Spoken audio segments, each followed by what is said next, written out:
ดูนะพี่น้องแบบผู้สาว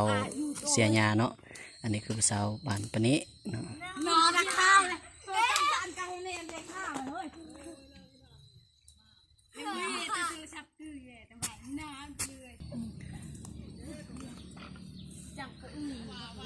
มึงจะเสือกนะเฮ้ยพัวกูตั้งแต่พัวกู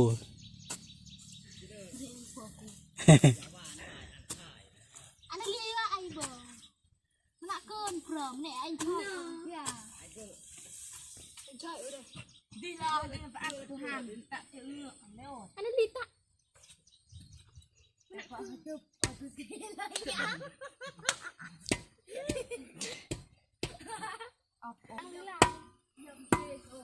มาเก็บตัวหน่อยตั้งแต่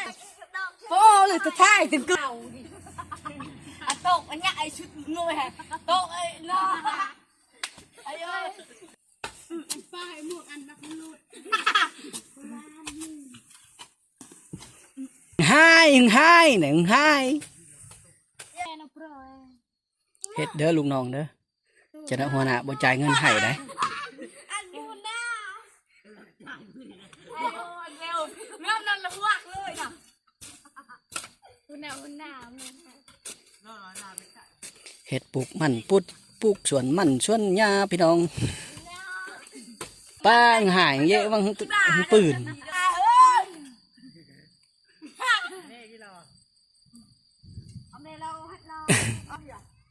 ถูกลงเลยลื่นเฮ้ยพูดอ่ะอันที่เกียนลงจากยูทูบสบายดีเป็นไงเย็นเลยดิสบายดีคนเจ้าอยู่อึเลยเกี่ยวปิดเลยขณะอันปลอดจะปิดสองไม้ตกเลยเราไงแล้วนี่เราไม่ถึงนี่กูเนี่ยตกพวงเลยขนาดสติเด้อใครทอเด้อโถ่ท่ออันเดรไทยไม่ลุ่งอ่ะเอาดีเนาะคนอ่ะอย่าถ่ายน่ะคุยไอ้นี่คนอ่ะเห็นยัง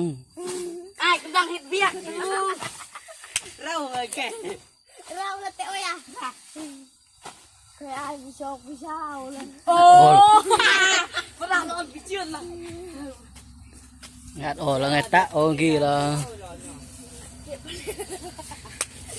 อันมงอีกแล้วยี่เลยยี่เลยแล้วที่สุกยี่รัวมาเจ้าหมดไม่ขวดวิ่งอันน่าชิเพชรร้ายนะตาจึกโลรอตัวน้องอันต่อใครน่าสักยึงปลาไม่ให้สักกุโบนโตเลยโอ้ยเช่าราดิเอาเราอึกเราไอ้เห่เลยนี่เอ้ยก็ไอ้อดตะราเลยเรายึกเลย1 2 3เอาเราอึกเราไอ้เห่เรานี่แหละเขาเอิ้นว่าเมียฮักเมียแพงเมียมูลเมียมังเมียสั่งเมียกะซีพัวทายฮูบเมียเฮ็ดเบียกพี่น้องเอ้ยดุเด้เมียคอยนี่ดุได้เด้อพี่น้องถ้าบ่ได้เมียคือคอยนี่ก็เสียใจเนาะออกอันนี้ก็ต้องไม่ก็มึงเลยต้องช่วยหาโอ้ทายละที่คือไอ้น้อยอยู่อันน่ะอัดแต่กันอันน่ะวันน่ะนอปออ่ะเมื่อไปทายทายละที่เป็นนี่เลยเราต้องมาทายคุณเกี่ยวเลยเอ้ย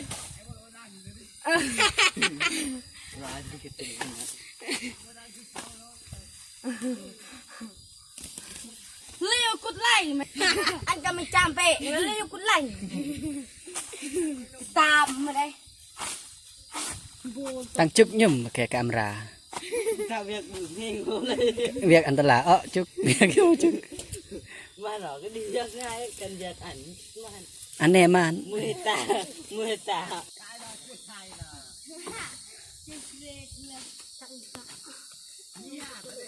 ตั้งจึกยุ่มลุน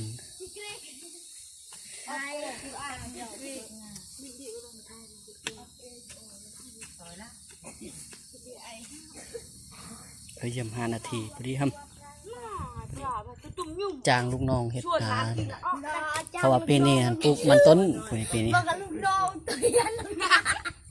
จะพี่ใครคนหน้าเลยโอ้ปะทอเลยเฮ้เฮ้อันนอนทันประทานเฮ้น่ามาอ่ะเฮ้ไม่ได้หุ่นนานแล้วตะเวียกง่ายตุย เอ้ยล่ะ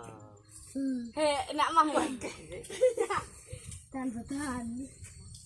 ฉันคือขนาดฉันคือขนาดทันประทานในบริษัทนะฮัมอายุ พูดได้เมื่อกี้ อายละนี่นะอายละ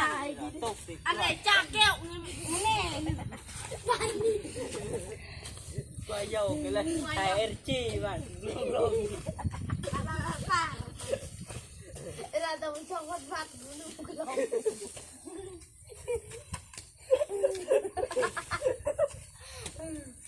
เฮ้ยไอ้ง่อยดอกสิบ้าดอกบ้าบุกลงนะบ้าบุกลงกินไอ้ตะพูนตื่นเลย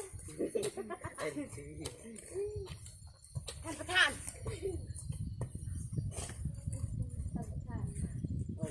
ง่ายละก็ดีตัวง่ายๆได้ไงอ่ะหยอกตัวง่ายๆก็ปวดเลยเนาะอีกตัวหนึ่งดูน้อยเดี๋ยวอันน่ะแต่จุ๊บ สักเก็ตมาต่อ กินจุ๊บเลยล่ะสักเก็ตออมแรมเราไอ้ตาเลยล่ะ ต่อมกุบลูกตักตัว เวลางานตะงานงานตะโอแบบแข่งขัน มาจังหวะนี้ลุย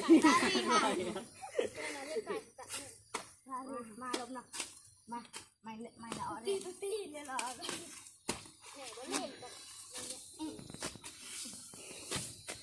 ไม่ละนี่เย้าเชื่อนไม่ได้ถ้าเอาไปเนี่ยอ้อยเลยเหรอช่วยนะนอนเลย ไม่ให้เลย อยู่ไอ้ตะกู้เลยให้ไง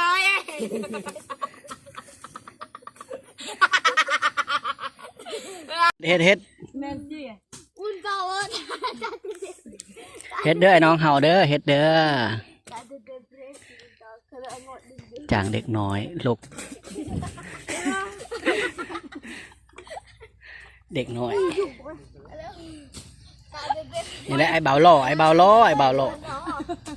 ไอ้เบาหล่อบ้านพอเสร็จพี่น้อง บุญตาดิไอ้หลกจัดเนาะ มันไงกี่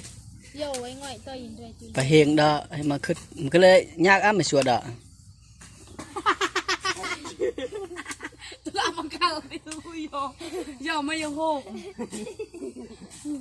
ออกโอนนะอยากชื่อนะโย่ปอบตัวมังกรเลยเปะซอยอีกมางอยมาเลี้ยว รอเวลเปอร์เซ็นต์มันอันแรก